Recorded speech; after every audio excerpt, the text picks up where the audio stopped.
Perkenalkan, nama saya Wastia Jusaputro dengan NIM 211060007. Nama saya Encing Moyani, NIM 211060014. Nama saya Jenny Foyna Sofia dengan NIM 211060016. Nama saya Rizky Ramadhani dengan NIM 211060026. Nama saya Liboy Kuryawan dengan NIM 211060031.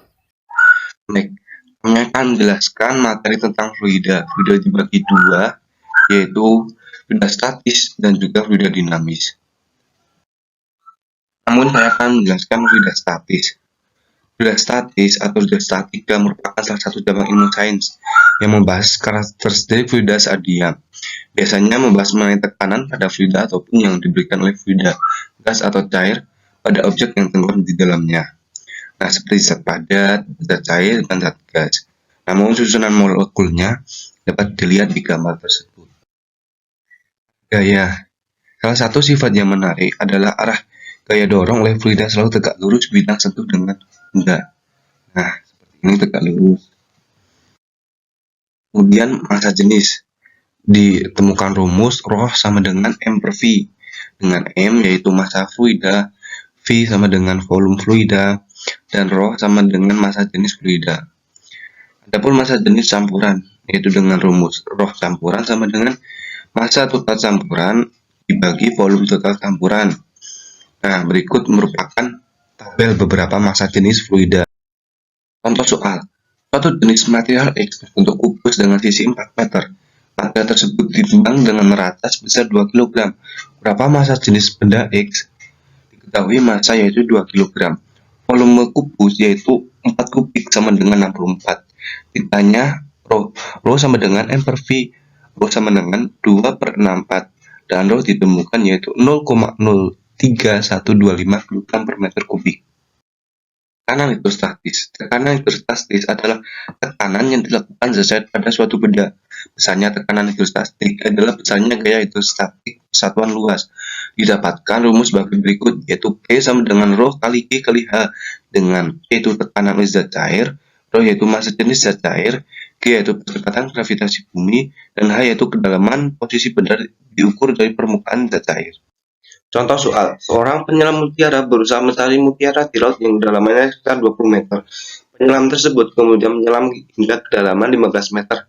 Jika massa jenis laut yaitu 1200 kg per meter kubik dan gravitasi 10 meter per sekon kuadrat, tekanan hidrostatis yang dirasakan penyelam tersebut adalah, nah diketahui kedalaman laut yaitu 20 meter, hanya 15 meter, gravitasi yaitu 10 meter per sekon kuadrat, ρ yaitu 1200 kg per meter kubik. Nah, ditanya P atau tekanan hidrostatis. P sama dengan ρ kali G kali H. P sama dengan 1200 kali 10 kali 15. P sama dengan 18.000 Pascal. P sama dengan 180 kilopascal. Hukum utama hidrostatis yang berbunyi semua titik yang terletak pada bidang datar yang sama di dalam zat air yang sejenis akan mempunyai tekanan yang mutlak yang sama. Nah, didapatkan rumus yaitu P2 kali H2 sama dengan P1 kali H1.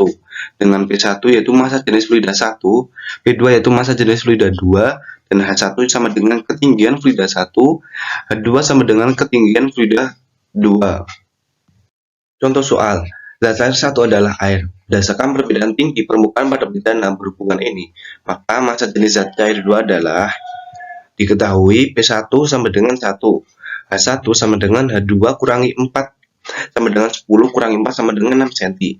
H2 sama dengan 10 cm. Ditanya P2. P2 kali H2 sama dengan P1 kali H1. P2 kali 10 sama dengan 1 kali 6. P2 sama dengan 6 per 10 sama dengan 3 per 5 sama dengan 0,6 gram per cm kubik. Materi selanjutnya yaitu hukum Pascal. Hukum Pascal adalah hukum fisika yang berlaku dalam fluida statis. Hukum ini dirumuskan oleh ilmuwan asal Prancis yaitu Blaise Pascal. Hukum Pascal menyatakan bahwa tekanan yang diberikan pada suatu fluida di ruang tertutup akan diteruskan sama besar ke segala arah. Misalkan, cat cair dimasukkan dalam wadah tertutup. Jika satu bagian zat cair tersebut mengalami penambahan tekanan, maka seluruh bagian zat cair mengalami penambahan tekanan yang besarnya juga sama, seperti pada gambar ini. Hukum Pascal ini seringkali diaplikasikan dalam kehidupan sehari-hari kita. Aplikasi tersebut diantaranya ada eskavator, sistem pengereman kendaraan, dan dongkrak hidrolik. Selanjutnya, gaya angkat Archimedes. Hukum Archimedes menyatakan bahwa benda yang dicelupkan ke dalam zat cair akan mengalami gaya angkat ke atas yang besarnya sama dengan zat cair yang dipindahkan. Gaya angkat ke atas inilah nantinya disebut sebagai gaya Archimedes, di mana rumusnya yaitu gaya Archimedes sama dengan massa jenis fluida dikali percepatan gravitasi bumi dikali volume benda tercelup. Ketika benda dimasukkan dalam zat cair, maka akan terjadi 3 fenomena, yaitu tenggelam, melayang, dan terapung. Setiap benda yang berada dalam zat cair tersebut selalu mendapatkan 2 gaya, yaitu gaya angkat Archimedes dan gaya gravitasi. Kekuatan masing-masing gaya tersebut yang menentukan benda terapung, melayang, atau tenggelam. Nah, salah satu penerapan dari fluida statis yaitu terusan Panama. Terusan Panama adalah terusan yang melewati negara Panama, Amerika Tengah, yang menghubungkan Samudra Atlantik dan Samudra Pasifik. Terusan Panama ini dapat mempersingkat alur pelayaran antar dua samudra tersebut. Terusan Panama berada di pegunungan tinggi dan berbatu. Hingga saat ini, para ahli belum sanggup membangun semacam sungai yang menghubungkan dua samudra tersebut. Para ahli belum sanggup menggali pegunungan hingga cukup dalam untuk membentuk semacam sungai yang menghubungkan langsung dua samudra. Tetapi, sifat fluida statis menolong para ahli membuat terusan dalam bentuk kolam-kolam raksasa. Terusan Panama dibuat bukan dalam bentuk sungai, tetapi dalam bentuk kolam-kolam raksasa pada ketinggian yang berbeda. Kolam tersebut dilengkapi dengan pintu-pintu air yang sangat kuat serta pompa pengisian air raksasa. Berikut ini skema pergerakan kapal di terusan Panama. Pada skema ke-1, kolam pertama memiliki ketinggian permukaan sama dengan ketinggian permukaan Samudra Pasifik. Untuk skema yang kedua, kapal masuk ke kolam pertama. Skema ketiga, pintu kolam pertama ditutup rapat. Skema yang keempat, air diisi ke dalam kolam pertama. Akibat gaya angkat Archimedes dengan naiknya permukaan air di kolam pertama, maka posisi kapal juga ikut naik. Air diisi terus di kolam pertama hingga ketinggian permukaannya sama dengan ketinggian permukaan air di kolam kedua. Skema yang kelima, setelah ketinggian permukaan air kolam pertama dan kedua sama, maka pintu air yang menghubungkan kolam pertama dan kedua dibuka. Setelah itu, kapal masuk ke kolam kedua. Skema yang keenam, air kemudian diisi ke kolam kedua hingga ketinggian permukaan air di kolam kedua sama dengan ketinggian permukaan air di kolam ketiga. Selanjutnya yang ketujuh, kapal masuk ke kolam ketiga. Begitu seterusnya hingga kapal masuk ke kolam tertinggi. Setelah itu, kapal akan turun ke kolam yang lebih rendah dengan air di kolam tertinggi dikuras sampai ketinggiannya sama dengan kolam berikutnya. Begitu seterusnya hingga kapal sampai di Samudra Atlantik. Baik, yang selanjutnya ada presto. Presto merupakan alat masak tekanan tinggi yang pada tekanan 1 atmosfer air mendidih pada suhu 100 derajat Celcius. Akibat tekanan dalam presto yang tinggi daripada 1 atmosfer, maka suhu dalam presto lebih tinggi daripada 100 derajat Celcius. Berapakah suhu air dalam presto? Presto memiliki pengontrol tekanan, yaitu sebuah beban yang dipasang di tutup presto. Beban tersebut menutup lubang kecil yang ada di tutup presto. Berikut merupakan contoh gambar hubungan antara suhu dan tekanan uap air. Yang selanjutnya, tekanan dalam kabin pesawat. Di permukaan laut, tekanan udara adalah 1 atmosfer. Satuan laut untuk tekanan udara yang sering digunakan adalah bar, yang merupakan singkatan dari barometer. Nilai 1 bar sama dengan 100.000 Pascal. Karena nilai 1 atmosfer sama dengan 101.320 Pascal, maka 1 atmosfer sama dengan 1,0132 bar. Makin kita naik atmosfer, maka tekanan udara makin kecil. Bagaimana cara penumpang pesawat bisa aman selama berjam-jam di dalam penerbangan? Manusia masih bisa nyaman hingga tekanan minimum sekitar 800 mbar. Berada dalam waktu lama di bawah tekanan 800 mbar akan terjadi gangguan pada kesehatan manusia. Tekanan 800 mbar ini kira-kira sama dengan tekanan atmosfer pada ketinggian 2400 meter dari permukaan laut. Berikut adalah contoh gambar perubahan tekanan atmosfer terhadap ketinggian. Oke, yang selanjutnya adalah ada kelangsungan permukaan fluida. Ada dua macam bentuk kelengkungan permukaan fluida pada posisi kontak dengan permukaan zat padat. Yang pertama ada permukaan cekung. Pada tempat kontak dengan zat padat, permukaan fluida menjauhi fluida. Permukaan cekung terjadi jika gaya adesi lebih besar daripada gaya kohesi. Di sebelah kanan ada contoh dari permukaan cekung.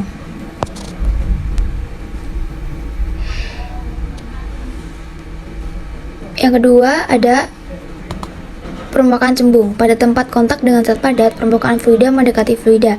Permukaan cembung terjadi jika gaya adesi lebih kecil daripada gaya kohesi. Cairan yang membentuk permukaan cembung dikatakan sebagai cairan yang tidak membasahi dinding. Ketika cairan tersebut dibuang dari wadah, dinding tampak kering. Pada tempat kontak dengan dinding, permukaan cairan membentuk sudut 0 antara 90 sampai 180 derajat. Selanjutnya ada kohesi dan adesi. Molekul-molekul zat cair atau zat pada dapat berkumpul dalam satu kelompok karena adanya gaya antar atom atau molekul zat tersebut. Gaya antar atom atau molekul dari zat yang sama dinamakan gaya kohesi. Gaya antara molekul dari zat yang berbeda ini disebut gaya adesi. Oke, di sebelah kiri itu merupakan gambar dari gaya kohesi antar molekul air, dan yang di sebelah kanan adalah sebaran muatan listrik pada molekul air yang tidak merata. Berikut adalah gambar dalam larutan garam. Ion garam dikelilingi oleh molekul air. Ini adalah contoh gaya adesi. Berikutnya itu laju aliran fluida. Laju aliran fluida merupakan besar perpindahan jarak yang ditempuh oleh elemen-elemen fluida per satuan waktu. Dapat dirumuskan sebagai V sama dengan delta X per delta T. Delta X yaitu merupakan seberapa besar perpindahan dari elemen-elemen tersebut, dan delta T merupakan waktu yang diperlukan untuk melakukan perpindahan tersebut. Kemudian debit aliran. Debit aliran merupakan jumlah atau banyaknya volume fluida yang mengalir per satuan waktunya. Dijelaskan dari gambar yaitu delta X merupakan ketebalan dari fluida itu sendiri, dan delta V besar merupakan volume, A merupakan luas penampang. Dan apabila dihubungkan dengan materi sebelumnya, didapati bahwa delta X merupakan V laju aliran fluida dikali delta T, maka delta V volume yaitu dapat sebagai berikut: A kali V kali delta T, sehingga rumus dari debit aliran yaitu Q sama dengan AV atau luas permukaan dikali laju aliran fluida.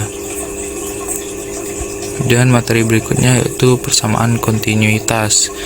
Persamaan kontinuitas ini terjadi pada sebuah fluida yang dimampatkan dalam kondisi mampat, sehingga aliran atau fluida yang berada di dalam pipa itu tidak dapat keluar, dan fluida yang di luar pipa itu tidak bisa masuk ke dalam pipa tersebut, sehingga berlaku hukum kekalahan massa. Hukum kekalahan massa itu Q1 sama dengan Q2. Apabila dijabarkan lebih lanjut yaitu A1 kali V1 sama dengan A2 kali V2. Kemudian selanjutnya aliran laminar dan turbulen. Aliran laminar ini merupakan aliran fluida yang arahnya sejajar dan lurus sehingga tidak bertabrakan satu sama lain. Sedangkan aliran turbulen ini merupakan kebalikannya, yaitu aliran fluida yang arahnya tidak sejajar antara satu sama lain sehingga menimbulkan pusaran di dalam aliran fluida tersebut dan kekacauan di dalam alirannya. Berikut merupakan contoh dari aliran laminar dan turbulen itu sendiri. Selanjutnya itu hukum Bernoulli. Hukum Bernoulli ini menyatakan bahwa tekanan ditambah energi kinetik per volume ditambah energi potensial per volume itu selalu konstan, sehingga dirumuskan persamaannya sebagai berikut. Namun apabila terjadi pada suatu kondisi yang fluida tersebut dimampatkan dalam suatu pipa misalnya, maka rumusnya menjadi menggunakan hukum kekalahan massa, sehingga rumusnya atau persamaannya menjadi seperti berikut. Selanjutnya itu aplikasi hukum Bernoulli pada asas Torricelli. Ya, pada asas ini digunakan untuk mencari kecepatan atau laju aliran fluida di lokasi kedua. Berikut persamaan-persamaannya. Dan berikut merupakan rumus yang dihasilkan dari persamaan-persamaan yang telah digunakan pada asas Torricelli dalam pengaplikasian hukum Bernoulli.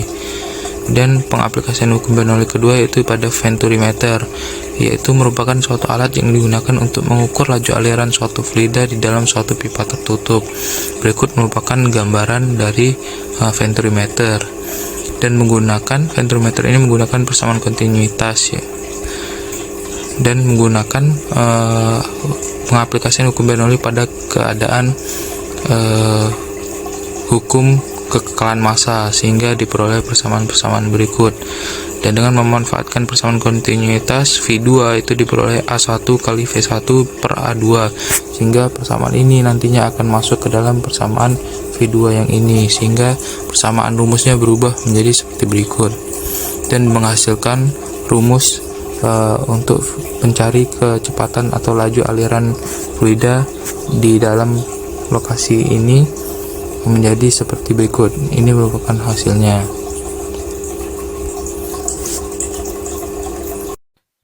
Baik, materi selanjutnya adalah viskositas.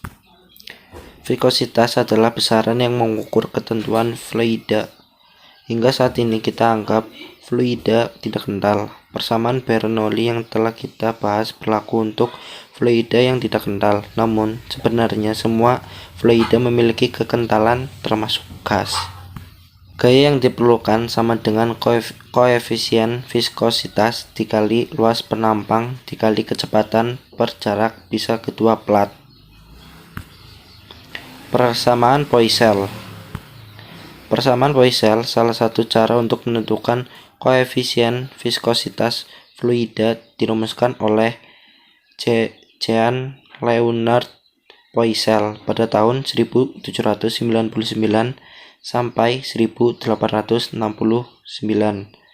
Suatu Poiseuille untuk koefisien viskositas diambil dari namanya.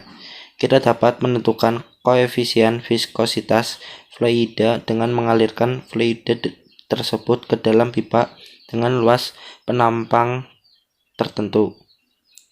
Agar fluida dapat mengalir, maka antara dua ujung pipa harus ada perbedaan tekanan. Debit fluida yang mengalir melalui pipa memenuhi persamaan Poiseuille. Debit aliran fluida sama dengan pi kali jari-jari penampang pangkat 4 dikali benda tekanan per 8 kali koefisien dikali panjang pipa. Hukum Stokes. Hukum Stokes bisa pula digunakan untuk menentukan koefisien viskositas fluida. Benda yang bergerak dalam fluida dapat gaya gesekan yang arahnya berlawanan dengan arah gerak benda. Gaya gesekan sama dengan 6 pi kali koefisien kali jari-jari dikali laju relatif terhadap fluida.